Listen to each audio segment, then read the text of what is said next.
नमो जनभाषायै संस्कृताय मित्राणि श्रीगुरवे नमः। महाकवि शूद्र और अग्निमित्र की राजधानी विदिशा से मैं तेजेंद्र आचार्य आप सभी का पुनः स्वागत करता हूँ। आज हम चाणक्य नीति के प्रथम अध्याय के षष्ठ श्लोक का अध्ययन करेंगे।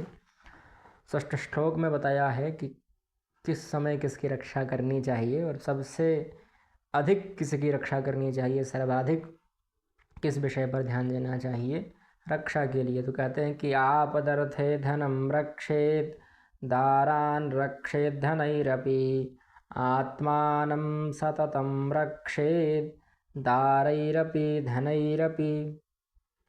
आपदर्थे धनम रक्षेत, जब आपदा का समय आए और उस समय हम पर धन ना हो तो कितना बुरा लगता है।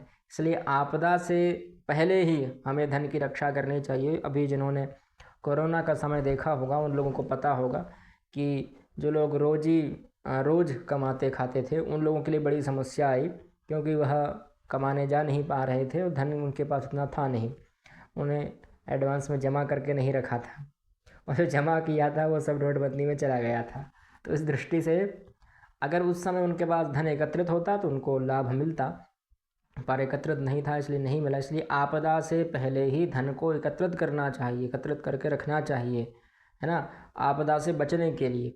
फिर दारान रक्षेत धनैरपि, और जो स्त्री हैं, दार शब्द स्त्री के लिए है ना, उसकी रक्षा करनी चाहिए। धन भले ही चला जाए पर स्त्री की रक्षा हो जाए, ऐसा कहा चाणक्य ने कि दारान, उन दारों की रक्षा भी करनी चाहिए, भले ही धन चला जाए, खर्च हो जाए, और उनकी सुरक्षा बनी रहनी चाहिए, है ना।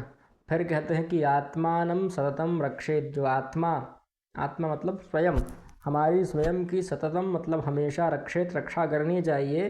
दारैरपि धनैरपि, धन से और स्त्री से भी अधिक अगर किसी की चिंता हो तो वह स्वयं की हो, स्वयं की करनी चाहिए कि हम स्वस्थ रहें, मस्त रहें, है ना, सुरक्षित रहें। जब हम ही नहीं रहे तो धन काहे का और स्त्री काहे की। इसलिए आत्मानं सततं रक्षेत दारैरपि धनैरपि, इसलिए स्वयं की भी रक्षा करनी चाहिए। और सबसे पहले सबसे महत्वपूर्ण जिसकी रक्षा करनी चाहिए वो धन की। और मान लीजिए कभी ऐसी परिस्थितियाँ आ जाएं कि धन खर्च करना पड़ जाए तो करिए आपदा के समय। फिर स्त्री की, और फिर उस समय भी धन खर्च करने की आवश्यकता पड़ रही है तो करिए। पर जब स्वयं पर ही बात आ जाए तो सबसे पहले स्वयं पर ध्यान दीजिए, बाद में स्त्री धन को देखेंगे। इसलिए आत्मानं सततं रक्षेत दारैरपि धनैरपि, यही उसके अर्थ में है। बुद्धिमान व्यक्ति को चाहिए कि वह आपत्ति अथवा बुरे दिनों के लिए थोड़ा थोड़ा धन बचाकर उसकी रक्षा करे, यानी धन का संग्रह करे, थोड़ा इनकम बढ़ाए, थोड़ा संग्रह करे। समय पढ़ने पर संचित धन से भी अधिक अपनी पत्नी की रक्षा करना आवश्यक है। स्त्री की रक्षा, जो भी घर में स्त्रियां हैं उन सब की रक्षा करना आवश्यक है ना। बहुत से ऐसे अवसर होते हैं जब धन काम नहीं आता, वहाँ आपके परिवार के लोग काम में आते हैं, तो इसीलिए परिवार के लोगों की रक्षा धन से अधिक करनी चाहिए। इसी संदर्भ में वृद्धावस्था में भी परिवार के लोगों की अहम भूमिका रहती है। चाणक्य का विचार यह भी है कि धन और स्त्री से भी अधिक अथवा परिवार के लोगों से भी अधिक अगर किसी की महत्ता है, श्रेष्ठता है, तो वह है स्वयं की, यानी अपने आप की रक्षा भी करनी चाहिए। ऐसा नहीं कि सिर्फ उन्हीं के लिए सुरक्षित कर दिया, अपने लिए कोई मतलब ही नहीं, तो स्वयं की भी रक्षा करनी चाहिए। व्यक्ति का महत्व इन दोनों से अधिक है। यदि व्यक्ति अपना ही नाश हो गया तो धन और स्त्री का फिर प्रयोजन ही क्या, है ना। धन का औचित्य क्या है कि हम प्रसन्न रहें, हम उसका उपभोग कर सकें, है ना। यही परिवार वालों का साथ है कि जब हम ही नहीं रहेंगे परिवार वाले क्या करेंगे। इसलिए स्वयं की रक्षा सर्वश्रेष्ठ है।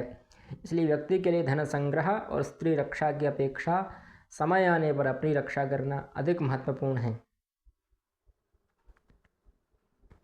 और उपनिषद में ऋषि भी कहते हैं कि कोई किसी से प्रेम नहीं करता, सब स्वयं से ही प्रेम करते हैं।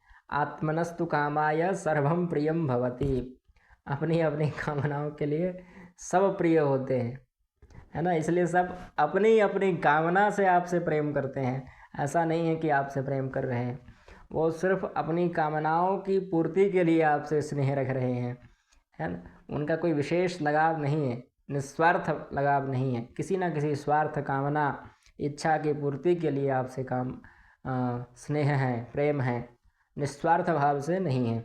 यह ऋषि भी कहते हैं उपनिषदों में।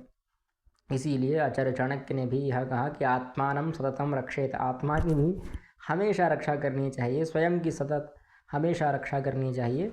और इन दोनों को भले ही हानि पहुंच जाए पर स्वयं की रक्षा करनी चाहिए। मिलते हैं अगली वीडियो में, तब तक के लिए जयतु संस्कृतम जयतु भारतम।